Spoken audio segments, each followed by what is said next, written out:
want to dedicate this video to the younger Christians.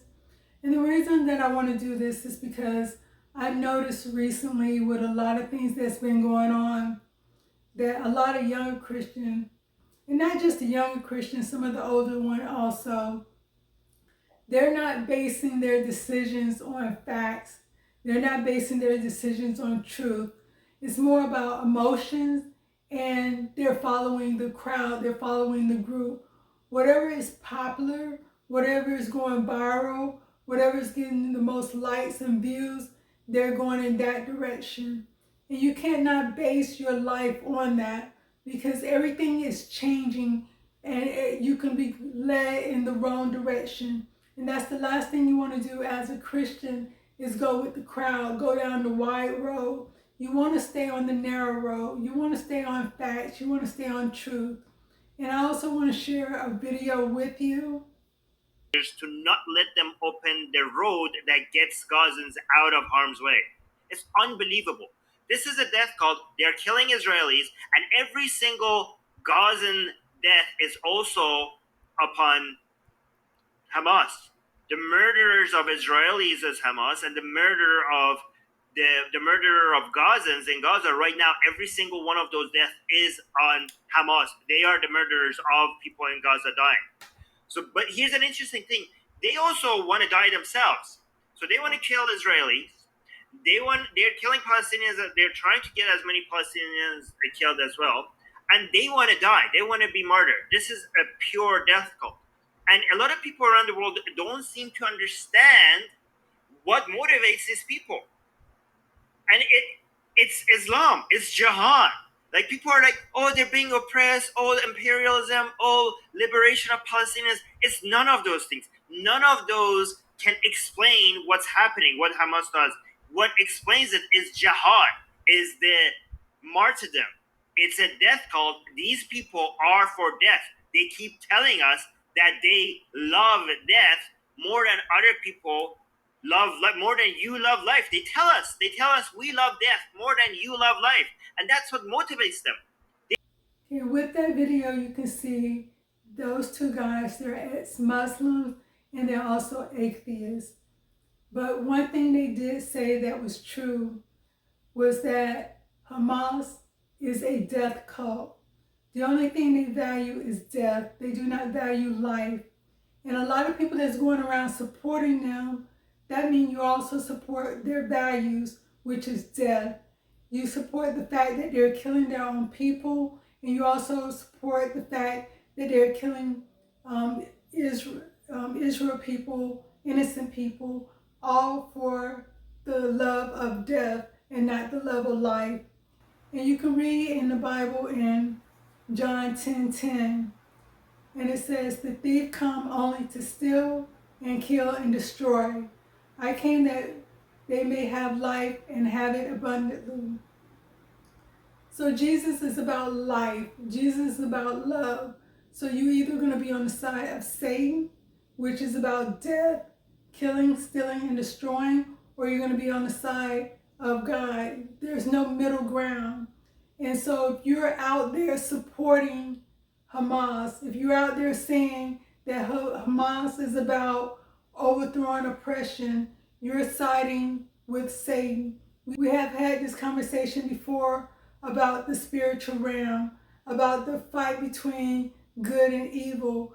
This is going on simultaneously as we're living our lives, as we're going through our life. We can't see the battle that's going on spiritually. You know, this is not a battle of flesh and blood, but this is a spiritual battle that's taking place.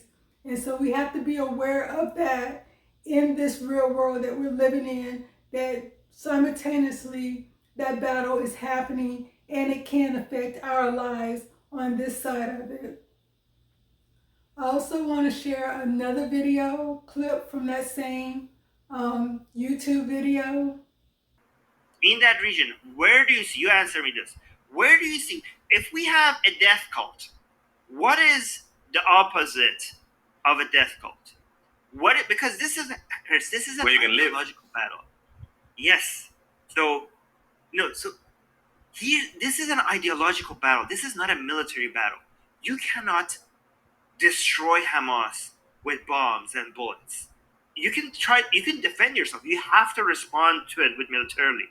But this is not an enemy that you could defeat by shooting it away. Even if you kill every single Hamas member, that ideology is still there. And for every member of Hamas you're killing, basically there are civilians dying, and the civilians dying, that's going to unfortunately feed into more radicalism. You are never going to be able to finish this fight if you're only depending on weapons. And as you see in that particular clip, they're speaking about the opposite of death is life. And that is something that as Christians, we already know that there's power in the tongue. And with Psalms 34:13-14, it states, keep your tongue from evil and your lips from speaking deceit. Turn away from evil and do good. Seek peace and pursue it. So we already know as Christians that there's power in the tongue. And so we should always speak life. That's why you might see other Christians make a big deal about the type of music that you're listening to, or the type of movies that you're watching, or the conversations you're having with other people, because you can get that stuff inside of you, and as you talk about death all the time, if you're talking about evil stuff all the time, if you're sitting around watching murder, watching all this evil stuff, it's actually getting into you. It's occupying the space that should be filled with the Holy Spirit. And so you don't want, the Holy Spirit lives within us. That is who God left with us as a guidance. So if we have the Holy Spirit in us, we cannot be feeding our Holy Spirit death, death, death. Death is associated with Satan. And then you also see in John 14:16, what do Jesus say?